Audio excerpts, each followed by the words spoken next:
Oh, that's crooked. There we go. Hey, welcome to the Story Lab. This week we're talking about joy while we take a look in the Psalms to find out how to see the world just a little bit different.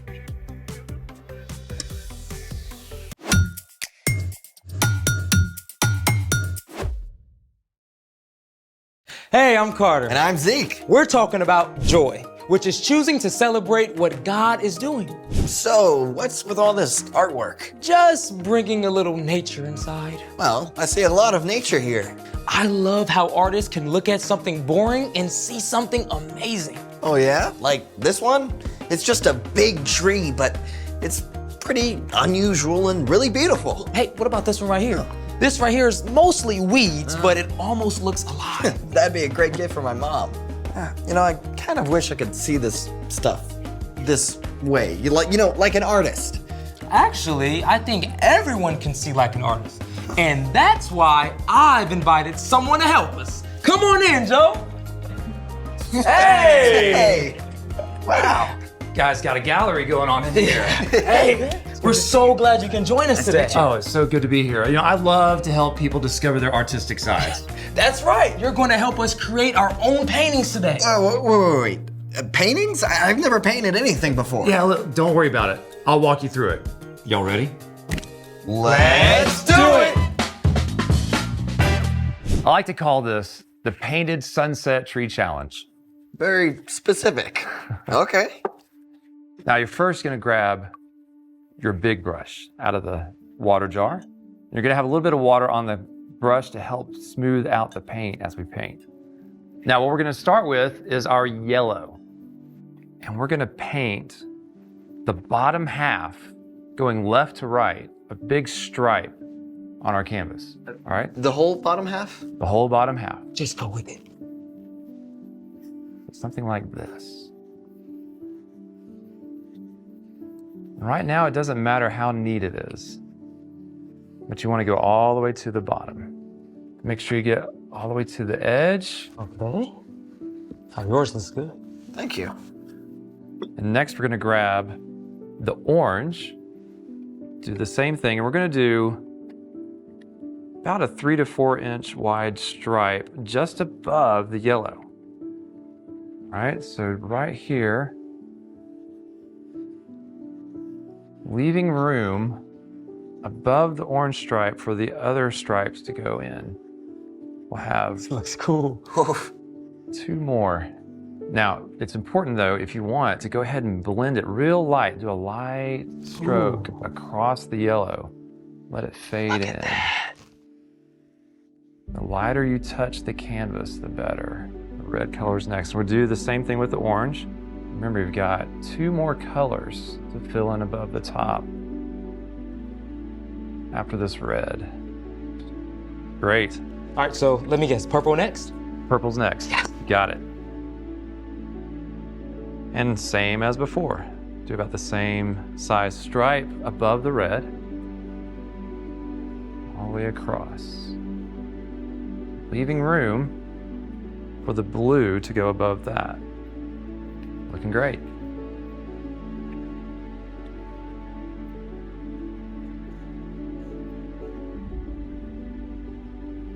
One more time, let it lightly blend into the purple stripe below. Nice, very nice. Now for the moment, let's put away the big brush back into the water. And now we're gonna grab the medium-sized brush that's sort of a square. We're gonna grab our black paint. You're gonna make a line. It's about a 1/2 inch to 1 inch thick. It goes right down the middle. When we get almost to the bottom, again about a 1/4 way down. That's a nice tree trunk. That's a nice tree trunk. After you get your trunk painted, we're gonna do a little bit of a squiggly line. Oh. And take the rest of the black and fill in as best you can. If you want to grab the big brush again, it'd be a good time to do that.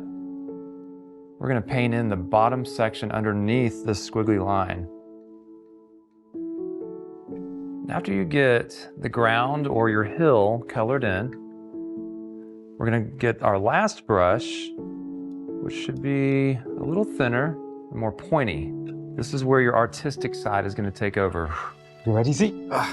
We'll see. You're going to create your own branches that come off of your tree trunk at the top. However you feel that this tree wants to grow up into the space, put those branches on there as you see fit. And they get even thinner the further away from the tree that you go. That looks amazing. What's wrong, Z? Oh, I'm just not sure it looks right. Hey, you got this, okay? Just be creative. Think about that big old giant tree in your backyard. Right. Feel free to add in little touches of leaves onto these branches. So little dots. You can use the black if you want, or experiment and try some of the other colors that are on your palette. Joe, yours looks amazing. Oh, thank you very much. Thank you. Wow. Oh yeah, I'm loving it. So you can do as much or as little as you want. You want to make this your own. These are just the basic steps to making this painted sunset tree challenge. Let's see how you guys did. You ready? Yeah, okay. 3, 2, 1.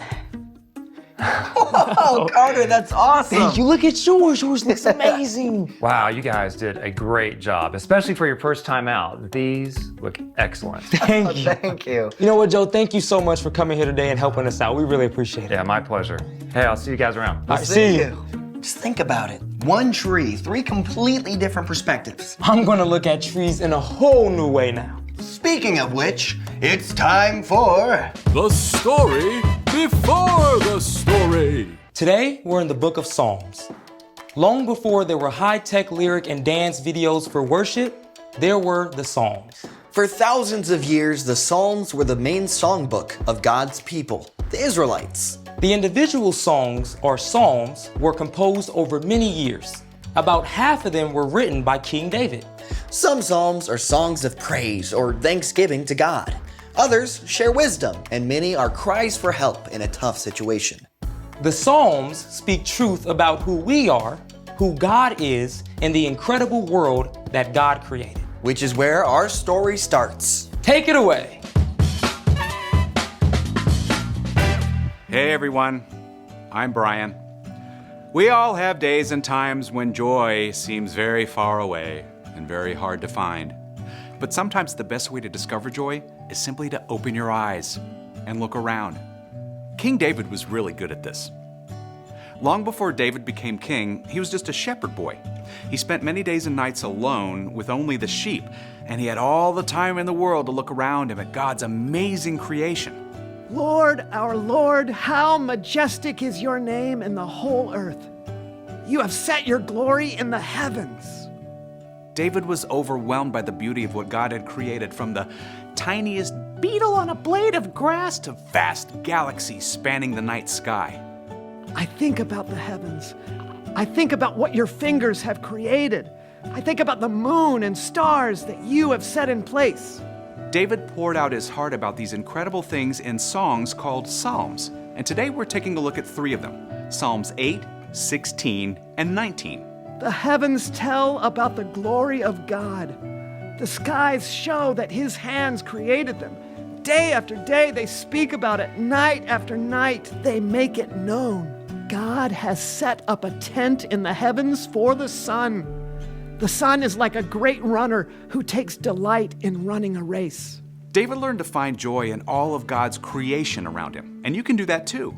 Even if you live in a city instead of the wilderness. Maybe you've seen a flower growing out of a crack in the sidewalk, or smiled when you spotted a curious bird pecking at crumbs. One of the best ways to find joy around you is to just use your senses. They're an amazing gift from God. Maybe not every one of your 5 senses works great, but that doesn't have to stop you from finding joy. Let's start with the easy one. Sight. If you're feeling bored or sad or frustrated, step outside or look out the window. You might see blue sky that seems to go on forever, giant puffy clouds, a million green leaves, plucky dandelions poking through cracked pavement, funky looking stones or gravel glittering with fool's gold. There's no end to the beautiful and fascinating things God made for us to enjoy. Now let's move on from eyes to ears. You can find joy in what you hear too. A restless breeze, the patter of raindrops, bird calls, or one of God's most incredible inventions, music. You can also find joy in what you smell. Though, let's be real, smells are not always delightful.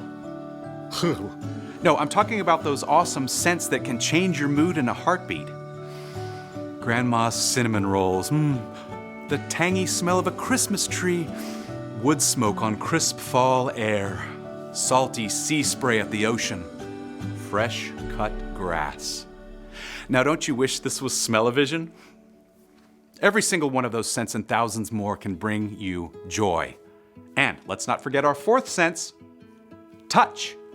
A silky, wriggly puppy, sand squishing between your toes, a cozy, weighted blanket. And last but not least, taste. A perfectly juicy orange. Melt in your mouth chocolate. Cold, cold water on a hot day. God has given us countless ways to discover joy through our senses. But as David wrote, we can also find joy when we pay attention to the unique and wonderful people God made. What are human beings that you think about them? What is a son of man that you take care of him? You have made them a little lower than the angels. You placed on them a crown of glory and honor. You made human beings rule over everything your hands created. King David found joy and wonder in the people around him. He was just in awe of the way that God made us each unique and gave us the work of caring for all God made. So when you need a moment of joy, look at the people around you. Your baby sister's laughter. How the library lady smiles when she hands over your books. The way your teacher makes big gestures when he gets excited to help you learn something new. Like David, we can practice paying attention to the world around us, to all the amazing things and people that God created. And when we do that, we start to see that even though life isn't always easy, God is still at work. I keep my eyes always on the Lord. So my heart is glad. Joy is on my tongue. You always show me the path of life. You will fill me with joy when I am with you. When you look around and use your senses to explore everything God created, you'll discover there's always joy to be found. The end. I want to get out there and go for a hike right now. Or sit on the porch with some ice-cold sweet tea and watch the birds. I thought bird watching was for old people. Well, I'm reclaiming it for our generation. Hey, I'm down with birds.